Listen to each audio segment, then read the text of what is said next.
On today's edition of the Locked On Eagles podcast, we're going to discuss if we have any concerns about the Eagles quarterbacks behind Jalen Hurts. Ravens-Eagles comparisons as the first preseason game against the two kicks off this Saturday night. And the Eagles gave us maybe a sneak peek of the offensive line rotation if there were injuries. All that and more on this Wednesday edition of Locked On Eagles. You are Locked On Eagles, your daily Philadelphia Eagles podcast. Part of the Locked On Podcast Network, your team every day.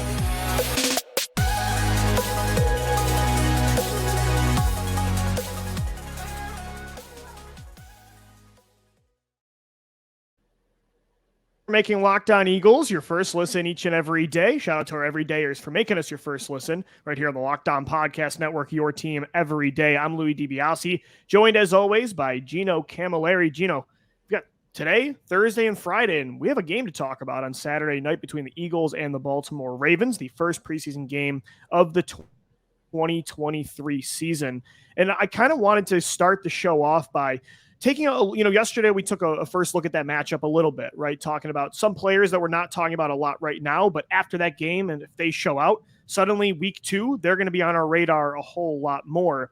I feel like one position we're going to see a lot of the backups of is quarterback, because I don't know, Jalen Hurts, I mean, he got one drive, I think last year, or two in that first game. And I don't even know if he's going to get that many this year. I don't even know if he's going to play at all. I believe he went 5 for 6 on that drive, capped it with a touchdown, and they said, we're ready to get this guy to the regular season. And it's August 12th. You're going to be playing a game in less than a month, and you have to figure out that situation behind Jalen Hurts. Do you want to keep 3 guys? I think right now, the way that Tanner McKee has looked in camp, the way Marcus Mariota has looked in camp, apparently Marcus has come on over the last couple of days, starting to get a hold of the offense. Jimmy Kempski keeps saying that Tanner McKee can just rip slants all day long, but he can't push the ball down the field. And Ian Book is kind of just on the roster right now, just going to play in the preseason and will probably find his way off the roster. I think it's just an interesting team building discussion that we had talked a couple weeks ago about. Do you keep 3 quarterbacks at this point? And are there going to be teams that move on from their quarterback, their UDFA type of player like the Eagles did last year with Carson Strong, where they try and go out and get another guy? Is Tanner McKee going to look that good in the preseason? And we're going to find out. He probably will get at least a quarter in this game. I agree right off the bat.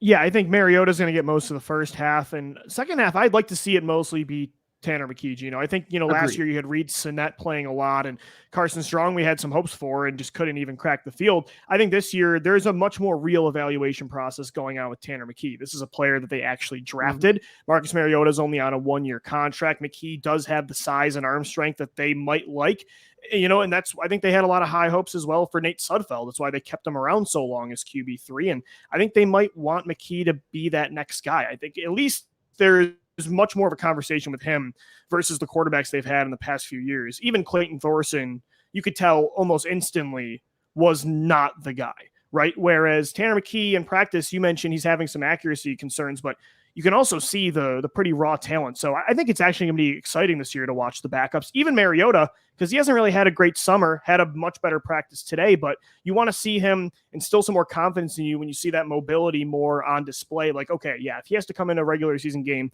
he's done this before, and maybe the summer struggles were just acclimating to a new team.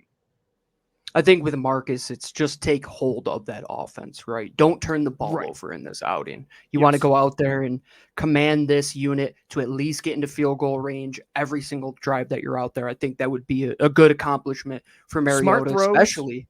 Yeah, smart throws. And explosive runs. Yeah, that's fair. That's fair. Both of those are fair. And you look at the offensive line that he's going to be behind, right? It's a pretty stacked unit, that second group of offensive linemen that the Eagles have. Who knows if Cam Jurgens will play? Maybe they put him in there, Lou, one of the 5 guys from that line. If not, you're still going to have Tyler Steen, who looks very good out there. You're going to have Jack Driscoll, who has multiple starts under his belt. Dennis Kelly, who's a multiple year starter. He's going to have opportunities where he's not running for his life. You want him to take command of that offense, I would say, especially with his arm, because we kind of know what he can do with his legs, right? That's what Marcus Mariota has always been. But the thing that you have always had question marks with Marcus is, can he be that accurate rhythm passer that you want him to be? And we always say, what is the parallel with Jalen Hurts? Well, if you want to not change the offense, he has to do a lot of those things that Jalen does. So now's a great time to see if he can do some of those things that you might have question marks on in practice, see if he can do it in a game-like setting.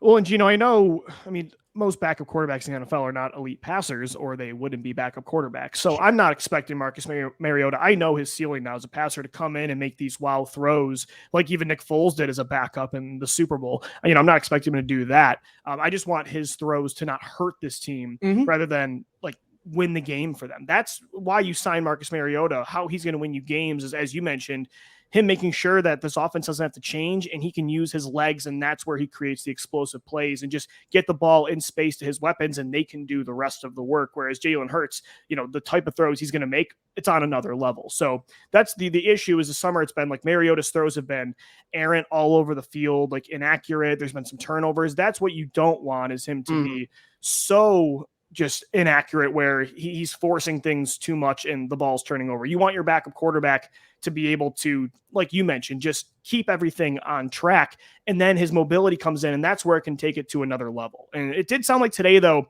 his passing was a lot better. He's going to get a lot of reps this preseason because, like we said, Jalen Hurts is not going to play almost at all. Put the Ferrari in the car until a month from now, right? And with between Marcus and Tanner and Ian Book, what these guys have to do is allow the rest of the roster to be evaluated, right? Where Clayton Thorson and even Carson Strong, those guys, you couldn't evaluate. That's a good the receivers, the tight ends. You used to say that all the time on the show. You're like, I don't know how to watch any of these receivers because of how bad the quarterback play has been. And it was after Nate Sudfeld, after your top two quarterbacks, it got pretty bad for some years. Like they haven't had a good QB3 in a while. Right. You're looking at a guy like a Paul Turner a couple of years ago saying, can this guy run the proper route on time because he doesn't have good quarterback play? Or even a lot of those guys with Clayton Thorson or some of the Carson Strong games. And you're looking at the quarterback position and saying there's a reason Ian Book is the fourth guy. He was an undrafted free agent last year that you picked up halfway through the season because Carson Strong didn't work out. You went and used multiple picks to go up and get Tanner McKee. Hopefully he can be a better weapon for you, but you don't know. Coming out of Stanford where he didn't have much time with an offensive line, you hope he can develop, but now is the time to see what these guys can do. It's better to take the approach with what they did with Clayton Thorson, throw him out there, know that he is bad, and say, all right, time to wash our hands and move on. Same with Carson Strong. Hopefully Tanner McKee, he can be that guy because there are a lot of guys at the end of this roster, Lou, that are going to be fighting for a roster spot. The Devon Allens of the world, the Joseph Ngatas. They need good quarterback play. They do. They need a guy to be able to give them chances. Sure. 100%. They need a guy to be able to give them chances. Speaking of chances, the offensive line needs to give these quarterback chances. Gino, we got a sneak peek today with a lot of the veteran offensive linemen off on practice. What this line might look like if there were injuries with the young players, what spots they're going to play in. So I want to get into that coming up next right here on the Locked On Eagles podcast. And guys, today's show is sponsored by Underdog Fantasy. August is here, and you know what that means, the official start of fantasy football drafting month. I just had my big draft this past weekend. Get championship ready for your home league by trying out Best Ball on Underdog Fantasy. All you do is one live snake draft, no waivers, no trades. Underdog sets your best lineup every week. Normally I did traditional fantasy. I really like playing Best Ball now. It's a lot of fun. It's totally different and it's unique. Visit underdogfantasy.com or find them in the App Store and sign up with promo code LOCKEDON. You're going to get a first deposit doubled up to $100. It's Underdog Fantasy promo code Locked On. It's back. It's bigger than ever. This is their Best Ball Mania tournament, the largest fantasy football contest of all time, with $15 million of total prizes up for grabs, including an absurd $3 million going to the winner. Last year, the winner drafted their team in July, so do not wait around and use that promo code Locked On. Underdog is the easiest place to play fantasy football, and it's the best place for Best Ball. This tournament is going on. It's going to be so much fun. Fantasy is here.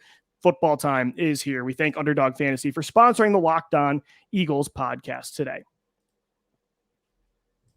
All right, Eagles fans, we're continuing on this Wednesday edition of the Locked On Eagles podcast. Thanks for making us your first listen each and every day. And Gino, we're talking about quarterback and how we're going to have to evaluate Tanner McKee a lot this preseason, starting this Saturday against the Baltimore Ravens. evaluate Marcus Mariota, see where he's at right now as QB2. We know how important that is in Philadelphia. Even last year, you needed Gardner Minshew to at least give you a chance against Dallas and New Orleans. And 2 years ago, he had to win you a game against the Jets, and you needed that game to make the playoffs. So quarterback's an important part of this process with Hurts on ice all preseason. But those guys need a chance to give the receivers a chance by having good protection with the offensive line. And so today, sounded like a lot of the veterans got off. Jason Kelce, Lane Johnson.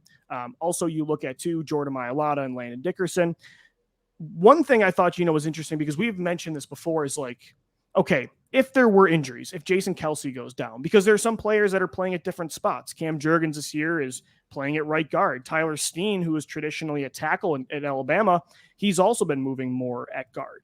We wondered if a Jason Kelce were to get hurt or somebody at right guard got hurt or Lane Johnson got hurt at right tackle. What's the plan there? Do they change multiple positions, which they normally don't like to, and move Jurgens inside and then Steen to guard, or Steen, let's say Steen was the right guard, him to tackle and Jurgens to guard, or do they just make one move? Today, it actually looked like they were making multiple moves. Jurgens was playing center, Steen was playing right guard, and Driscoll was playing right tackle. I prefer it that way, honestly, especially because it sounds like the other backup centers have not been playing well. The snapping has not been good. So that actually might be the strategy this year for Stoutland. And normally that in the past, that really hasn't been the case. And we talk about the quarterbacks have to be good enough to evaluate the receivers and the tight ends and the running backs, right? Well, if your center and Brett Toth continues to throw worm burners into the ground and you can't get snaps off during preseason. Has he ever played center before? I thought he was always a tackle. Well, no, that's why they brought in Josh Andrews. Well, and they signed Andrews last year, or a couple of years ago, rather, who has played center because they need somebody that can get the ball off to the quarterback. And frankly, I think putting Cam Jurgens there is a pretty good idea. I don't know how long into a game in the preseason you're going to play him for. I would say no more than a quarter, 2 quarters at most.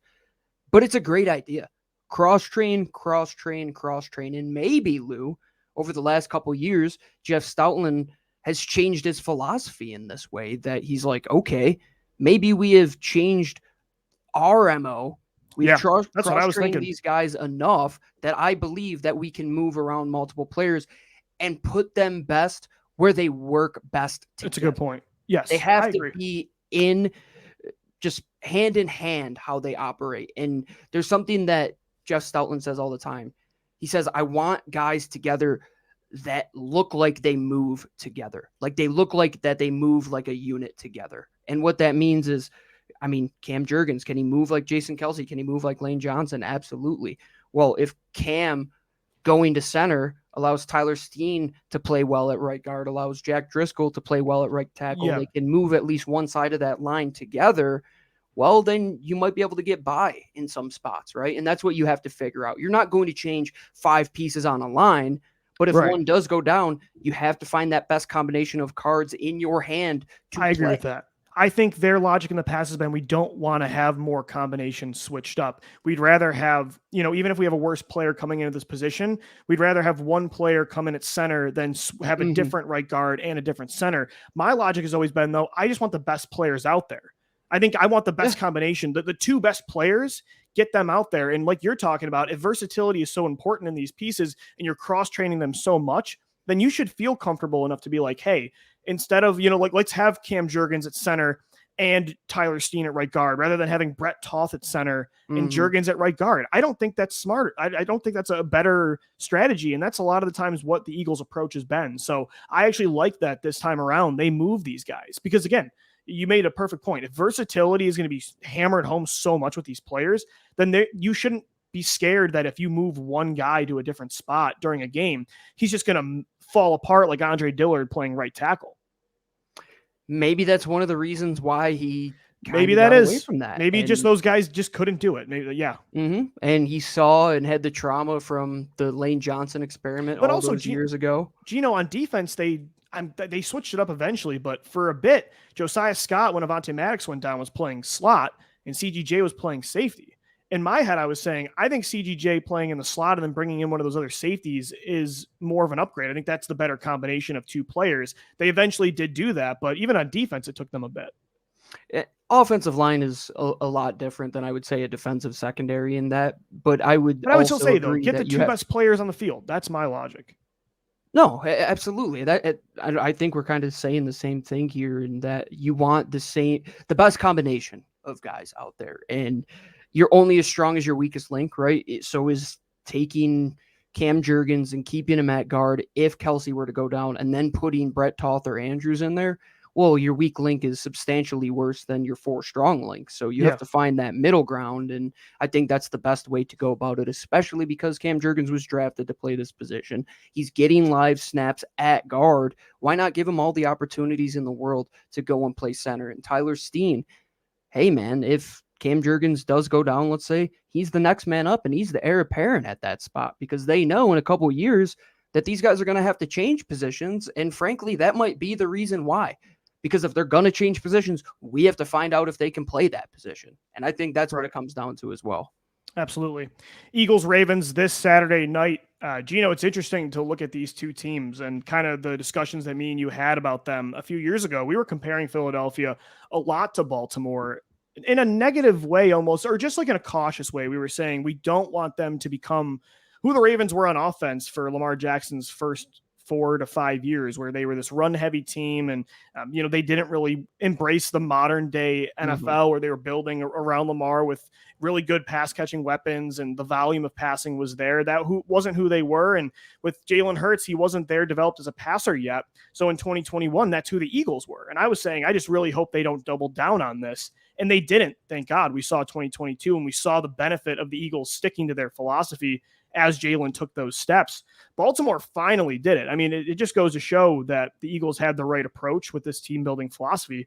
Baltimore finally was scrapping it. They bring in Todd Monken this year and bring in some weapons for Lamar Jackson. This is the right approach for a mobile quarterback, and especially when these guys don't age well, if you use them. Like Lamar Jackson and Jalen Hurts' usage running the football, like Jalen in 2021 and Lamar the last 5 years, it doesn't work. It doesn't keep up. And the Baltimore Ravens have seen that the last 2 years with Lamar getting hurt.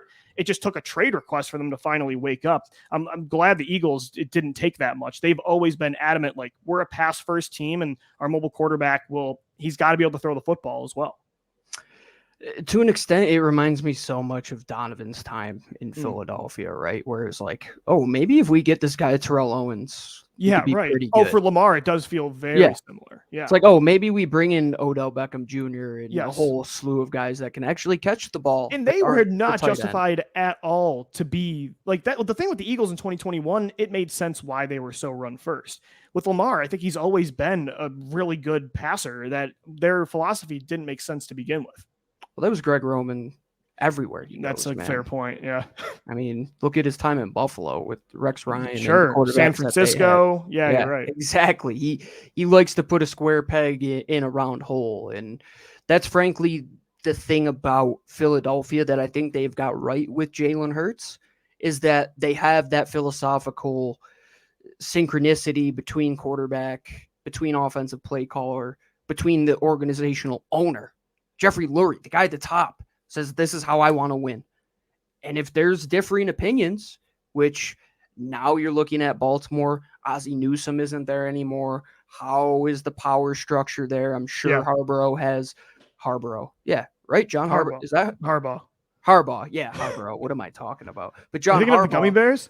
Yeah, yes, I was. That's exactly what I was thinking about. The Harborough gummy bears. You got it. But John, not gummy bears, Harbaugh. He probably has that Belichickian like power to an extent now as a coach who's been there for that long. And he's saying, I don't know how long my tenure is going to be here. I'm attached at the hip with Lamar. We have to put in place an offense that makes sense and bring in weapons and not just continue to talk about it, especially in the AFC, right? Yeah. Like, Lamar is great. He's an MVP guy. But if the Eagles are in the AFC and what happens last year, let's say you make it to the AFC Championship and lose, you can't sit on your hands. The Ravens haven't even gotten to that point yet, right? They had to get over a hump that the Eagles already crossed. Gino, it's like the Eagles we were trying to make sure they learned from Baltimore the right way, but it's almost like Baltimore learned from Philadelphia. The Eagles figured it out a whole lot quicker. And the Eagles were the ones, again, that had the quarterback that they didn't know if they were going to be able to take that step. like they still traded for AJ Brown last year. And Jalen Hurts at that point was not the passer he is today. They had still drafted Devon Allen. Did the same exact day that the Eagles traded and that's for what AJ Brown. And that's what I love about Philly. Hollywood. Exactly. And that's what I love about Philadelphia. They're like, even if we don't have that quarterback yet, we are building this team to throw the football, and then we're going to figure it out. We're going to get a passer in here. Baltimore had the passer, but they were just so obsessed with his mobility, and it hurt them for years. And I think that's what the Donovan years were too. They're like, this guy is going to elevate everybody. Yeah, but who knows if he had a T.O. caliber player for 5 years, what would have happened? Is he that Rodgers type? Is he that Tom type, that Peyton type, where they can make up that difference? And that's what you got to figure out. Just because they can doesn't mean they should have to, And I think that's the thing. 100%. Yeah. But it makes it easier. It makes the checks and balances and the slew of power in the whole thing. When you have a great offensive pass catching group with a guy who can sling the rock and make your offense 12 versus 10 because of his legs, that's where you win. And that's what the Mahomes with Andy Reid, that's what, I mean, even now with McDermott in Buffalo and you're looking at Cincinnati, they all understand that. And it felt like Baltimore was the latest to the party to figure that out. And in that conference, you had to be proactive because look at even Buffalo. You're saying, when is that time that it's going to tip? Like, when is the tipping point that somebody else comes in and takes their place in that? And with Baltimore, I'm glad the Eagles can learn lessons like that. And I think the Eagles have taken away things in terms of team building from the Ravens over the last couple of years and in a positive light. And that's what the National Football League is. And I think there's a lot of discussion around the idea of that teams should do it differently. They all do it the same. They all take I think some things, teams, and Howie Roseman's talked a lot about zigging while the rest of the league is zagging. Some things, though, there's a reason everybody's doing it the same way. It's because it's what works. And I think Baltimore, the approach them and like Tennessee was taking in this way, offensive philosophy-wise, was not the right move. And it nearly cost them their franchise quarterback. There was a lot of reasons Lamar